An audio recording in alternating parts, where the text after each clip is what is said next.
मेरी दादी की इस कहानी ने मेरे बचपन के दोस्तों को मुझसे छीन लिया, जिसका अफसोस मुझे आज भी होता है। इस सब की शुरुआत मेरे बचपन में हो गई थी। तुम कह सकते हो कि मेरा चाइल्डहुड ट्रॉमा है, क्योंकि मेरा जन्म बचपन में हो गया था और दादी जो थे मेरी वो लेडीज़ थी, तो उन्हें आदत थी हर रोज़ मुझे सोने से पहले कहानी सुनाने की।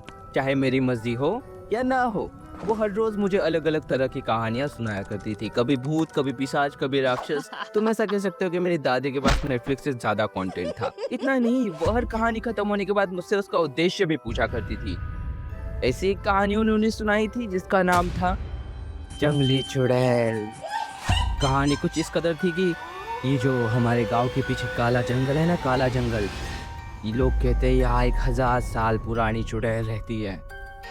उसके लंबे सफ़ेद बाल उसके पैरों तक आते हैं।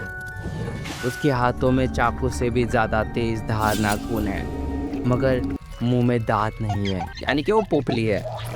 उसका घर बना हुआ है 2 विशाल मुर्गी के पैरों के ऊपर, जिसकी मदद से वो जंगल में यहाँ वहाँ टहलती है।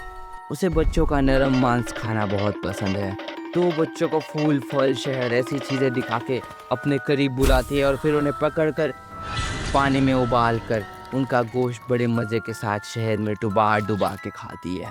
और ये कहानी सुनने के बाद मेरे पैर सुन पड़ गए थे, मेरा शरीर जवाब दे गया था। मैं वहाँ से भागना चाहता था, पर मेरी दादी ने मेरे दोनों हाथ पकड़े हुए थे। वो मेरी आंखों में आंखें डाल के मुझसे पूछ रही थी कि बता, इस कहानी का उद्देश्य क्या है। मैंने दादी की आंखों में डरते डरते कहा, दादी आप ही तो वो चुड़ैल नहीं हो। मेरी दादी बोल पड़ी, क्या? मैंने कहा हाँ, मैंने सुना है मम्मी कभी कभी आपको चुड़ैल कहती है। ये कहते ही मेरी दादी का ध्यान मुझसे हटके मेरी मम्मी की तरफ चला गया। मैंने इस मौके का फायदा उठाया, अपना हाथ दादी के हाथ से झटके से छुड़ा और वहां से सीधा भाग गया। पर यह कहानी इतनी डरावनी थी कि मुझे 2 से 3 दिन तक ठीक से नींद नहीं आई।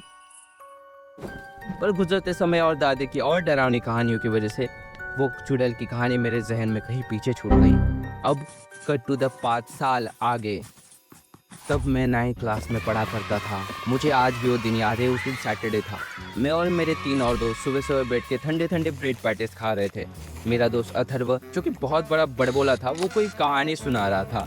मेरा दूसरा दोस्त प्रसाद भी वही बैठा हुआ था। इसे लोग काफ़ी जिम्मेदार मानते थे, मतलब स्कूल में चाहे कहीं पे भी गड़बड़ हो, टीचर आके पहले इसे पीटते थे कि इसी ने किया होगा।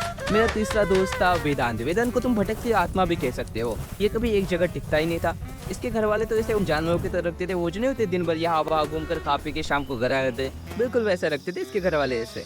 पर उस दिन शनिवार के दिन कुछ अलग हुआ। प्रसाद हम सबके लिए कुछ खाने के लिए लेके आया था। वो थे फ्रूट्स।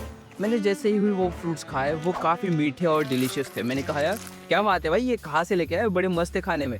वो बोल पड़ा, है मेरे पापा वो काला जंगल गए थे ना, तो वहीं से तोड़ के लाए। मैंने कहा, यार बड़े बहादुर है तेरे पापा, जंगली चुड़ैल के एरिया में जाके फल तोड़ के ला रहे। उसने कहा, क्या जंगली चुड़ैल? मैंने कहा, तो जो जंगली चुड़ैल की कहानी नहीं पता? मैंने उसे पूरी कहानी सुना दी, इस उम्मीद में कि शायद ये डर जाएगा। पर ये मेरा मजाक उड़ाने लग गया, कहने लगा कि चुड़ैल की मोगली ऐसे कैसे जंगल में रह सकता है, तेरी दादी तो वो चुड़ैल नहीं है, पता चले अपनी ही कहानी बना बना के बेच रही है, वैसे लगती भी वो 1000 साल पुरानी है। मैंने कहा, भाई ऐसे मजाक तो मत उड़ा मेरी दादी का। उसने कहा, नहीं नहीं मैं तो उड़ाऊंगा, उल्टा मैं तो आज फल तोड़ने जा रहा हूँ, अगर तेरी दादी दिखी तो मैं फल भी भेज दूंगा, ठीक है उनके हाथों। वहीं पे अथर और वेदांत बैठे थे, जो हंसने लगे मेरे ऊपर। उन्होंने कहा, भाई चल आज हम भी जंगल जाएंगे, तू भी चल। मैंने कहा, यार मुझे नहीं आना। पर प्रसाद तभी बोल पड़ा, अंडी मंडी संडी।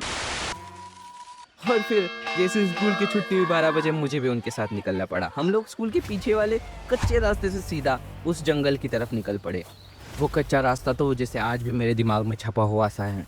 उसके दोनों तरफ बरगद और पीपल के पुराने पुराने पेड़ थे। आसमान से पंछियों और जानवरों की हल्की हल्की आवाज़ें हमारे कानों तक पहुंच रही थी, जो मेरे जहन में एक खौफ सा पैदा कर रही थी। दादी की जंगली चुड़ैल वाली कहानी मेरे दिमाग में जैसे बार बार घूमे जा रही थी। मेरे कानों में जैसे कोई आवाज़ फुसफुसा रही थी कि लौट जा वरना मारा जाएगा।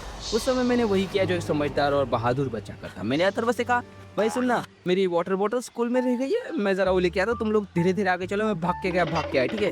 और ये कह के मैं मुड़ा सीधा स्कूल की तरफ भागने लगा। पीछे से वेदांत और अथर्व मेरे ऊपर हंसने लगे। प्रसाद मुझे चिढ़ाने लगा कि जा फट्टू, जाके अपनी दादी के पल्लू में जाके छुप। मैंने इस समझदार बच्चे की तरह उसे इग्नोर किया। मैं सीधा घर पहुंचा। मैंने बाकी पूरा दिन अपना टीवी देखने में गुजारा। रात को खाना खाया, दादी की कहानी सुनी और ये सोचते सोचते सो गया कि वापस इनको मंडे को मुंह दिखाऊंगा तो फिर क्या जवाब दूंगा। पर मेरी आँख खुली सुबह 6:30 बजे। मेरी मम्मी खड़बड़ाहट के साथ मुझे उठा रही थी कि अक्षय जल्दी उठ, अरे उठना। मैंने उबासी देते हुए कहा, अरे वो भी यार इतनी जल्दी क्यों उठा रहे हो, आज तो संडे है, सोने दो। मेरी मम्मी बोल पड़ी, अरे पागल, तेरे वो तीनों दोस्त कल से गायब है, तुझे पता है? मैंने कहा क्या? ये सुनते ही मानो मेरी नींद उड़ गई थी। मेरी मम्मी बोल पड़ी, हाँ उनके माँ बाप बाहर आके रुके, तुझे कुछ पता है इन तीनों के बारे में? ये सुनते ही मैंने अपना बिस्तर छोड़ा और सीधा करके बाहर दौड़ा। मैंने देखा इन तीनों के घर वाले बाहर रुके हुए थे। तीनों की मम्मियों को रो रो के बुरा हाल था। उन्हें देख कर जैसे मुझे भी रोना आने लगा। तभी प्रसाद के पापा मेरे करीब आए, उन्होंने मेरे कंधे पे हाथ रखा और बोला, बेटा अक्षय, तुम्हें कुछ पता है इन तीनों के बारे में, तीनों कहाँ है? मैंने कहा, अंकल मैंने इन तीनों को मना किया था, फिर भी ये लोग जंगल चले गए। वो जंगली चुड़ैल अब तक उन्हें उबाल के खा गई होगी। उन्होंने कहा, क्या जंगली चुड़ैल? क्या लोग जंगल की तरफ गए? मैंने कहा, अंकल ये काला जंगल की तरफ गए। ये सुनते ही प्रसाद के पप्पा को मानो जैसे कोई धक्का लगा हो, वो सीधा जमीन पर बैठ गए। फिर थोड़ी देर में पुलिस वालों को फोन किया गया, 2-3 सर्च टीम्स का इंतजाम किया और उस बड़े से काला जंगल में उन छोटे छोटे बच्चों को ढूंढने की मुहिम शुरू की गई। जंगल का कोना कोना छान मारो, हमें उन बच्चों को किसी भी हालत में ढूंढना है। जी सर। जल्दी करो। बेटा कहाँ हो? बेटा कहाँ हो? प्रसाद, अथार बेटा। उनकी ये मुहिम लगभग 1.5 महीने तक चली, पर इतना ढूंढने के बाद भी अथरों की चप्पल के अलावा कुछ मिला ही नहीं। धीरे धीरे गांव वालों ने अफवाहें उड़ाना शुरू कर दिया। कोई कह रहा उन्हें जंगली जानवर खा गए, कोई कह रहा आदिवासियों ने पकड़ के उनकी बलि दे दी।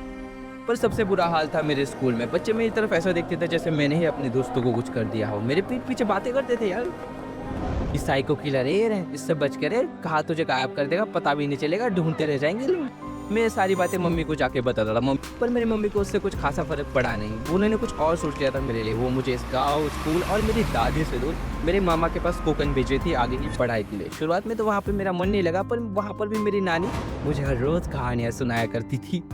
पर अब जब मैं पलट के अपनी दादी और नानी की कहानी के बारे में सोचता हूँ तो समझ में आता है उनका एक ही उद्देश्य था कि वो मुझे थोड़ा डरा के रखे ताकि मैं खतरनाक जगह और खतरनाक चीजों से दूर रहूं। और यही अपने चैनल का भी उद्देश्य है मेरे भाइयों और उनके बहनों, कि तुम्हें थोड़ा डराना हंसाना है लेकिन सेफ रखना है, ताकि तुम ऐसे ही मुझे व्यू शेयर सब्सक्राइब देते रहो। दे रहे हो ना? पता चले जंगली चुड़ैल तुम्हारे पीछे लग गई। बाकी मैं मिलता हूँ तुमसे अगले वाली वीडियो में, तब तक के लिए थैंक्स फॉर वॉचिंग।